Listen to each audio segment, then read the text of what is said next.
Fala pessoal, que bom estar com vocês mais uma vez aqui no nosso canal, professor Ulisses Pessoa. Não se esquece, se inscreve aí, dá um like no nosso vídeo para nós continuarmos propagando todas as informações referentes às ciências criminais. No vídeo de hoje, de maneira bem rápida e objetiva, eu queria falar com vocês sobre o recurso especial 1977165. E por que esse recurso aqui ele é muito importante e emblemático para nós desenvolvermos aqui alguns assuntos rapidamente no nosso canal?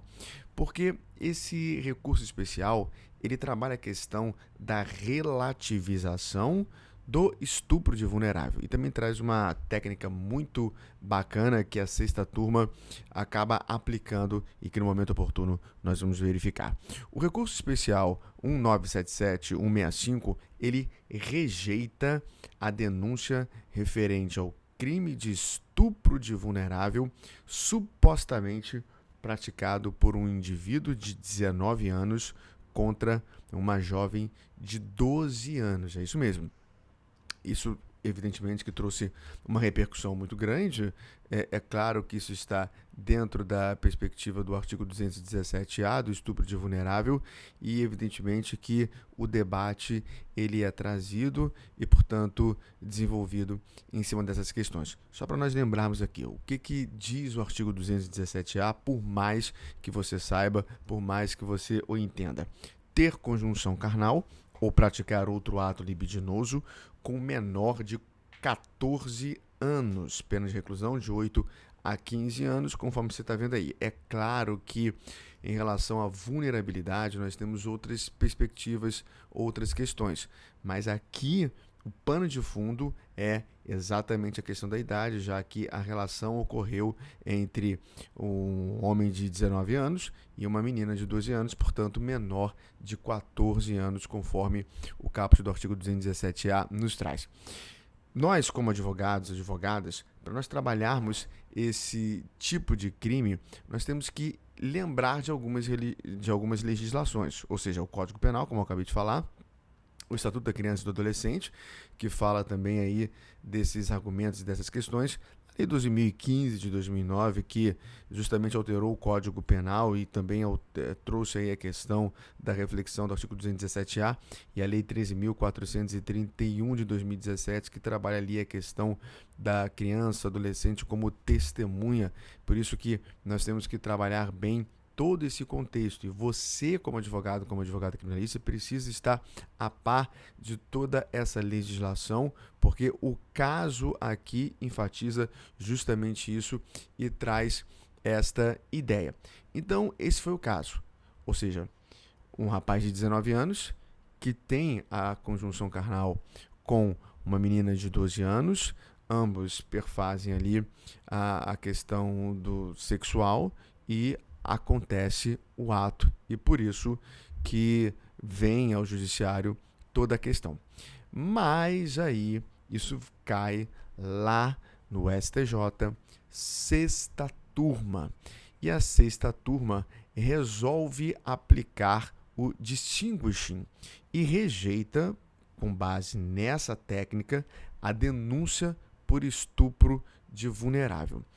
A primeira vez que o STJ havia aplicado distinguishing nessa situação foi na quinta turma. Sexta turma foi a primeira vez. E lá na quinta turma tinha uma outra questão, mas evidentemente vamos deixar aquilo para lá. E depois vocês podem verificar por conta de vocês, mas vamos ver como é que a sexta turma aplicou a questão do distinguishing nesta situação. Primeira coisa que você tem que entender, o que é o distinguishing se você não está aí a par da situação. É quando o juiz compara os fundamentos fáticos e jurídicos que levaram à formação de um precedente em relação a um caso concreto que está em julgamento. Então, o distinguishing é justamente essa comparação aí dos fundamentos fáticos e jurídicos pelo juiz, pelo magistrado, no caso aí, pelo ministro.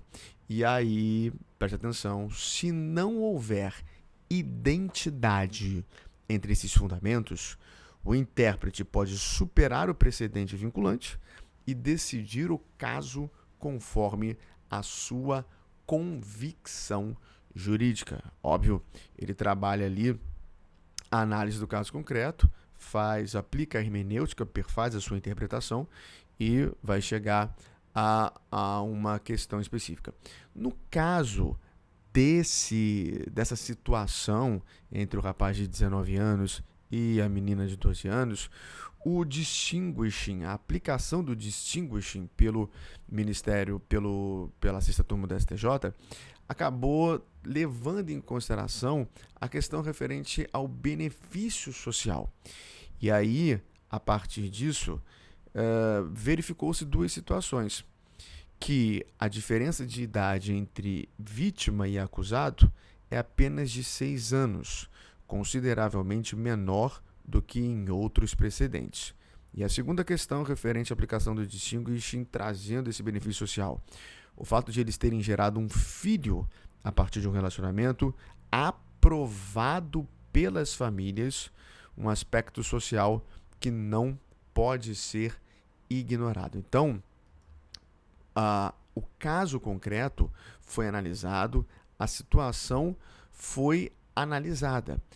E o desembargador convocado Olindo Menezes, como você está vendo aí, traz a ideia de que não há benefício social à condenação de um jovem por estupro de vulnerável, com a causa de aumento previsto no artigo 234-A, inciso 3 do Código Penal, resultaria em uma pena mínima de 13 anos e 14 meses de reclusão no regime fechado, levando à destruição de uma família, colocando em sério risco a própria vítima e o filho, que não teria o suporte material e emocional do pai e cujo genitor seria estigmatizado pela sociedade como um estuprador.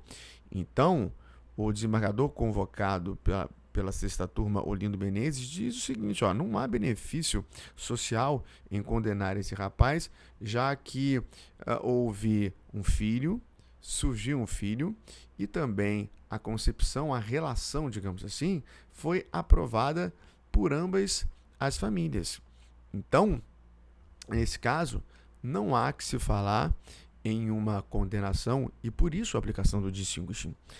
Mas teve divergência, sim, sobretudo os ministros Rogério Schietti e a ministra Laurita Vaz, que não concordaram com a situação, dizendo o seguinte, que é perigosa essa relativização, tem que tomar cuidado com isso, e já que nós temos muitos problemas em relação à questão cultural no país, a ministra Laurita Vaz fala em romantização no processo penal. Ou seja, é perigoso essa questão de romantizar o processo e, por isso, absolver determinadas situações.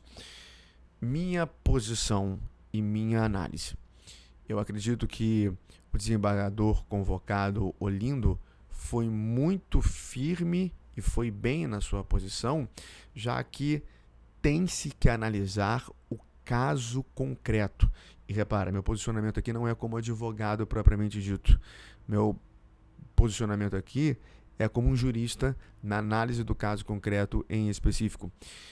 Para determinados crimes, ou para todos os crimes, evidentemente, e sobretudo esse crime que é muito sensível, você tem que analisar o caso concreto para que uma condenação não acabe sendo pior e gere uma consequência muito mais drástica para a situação, já que nesse caso nós temos um relacionamento que foi aprovado pelas famílias e deste relacionamento ocorreu um fruto que é a criança. E nesse caso a drasticidade seria ainda muito maior, a situação seria ainda muito mais complexa, a situação seria ainda muito mais horrenda para a criança propriamente dita, que teria, por exemplo, uma visão, que saberia e que teria uma situação de que o pai ele era um estuprador.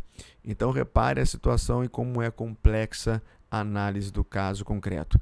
Mas, volto a dizer, isso precisa ser analisado no caso concreto. E por isso, a decisão, a meu ver, foi positiva.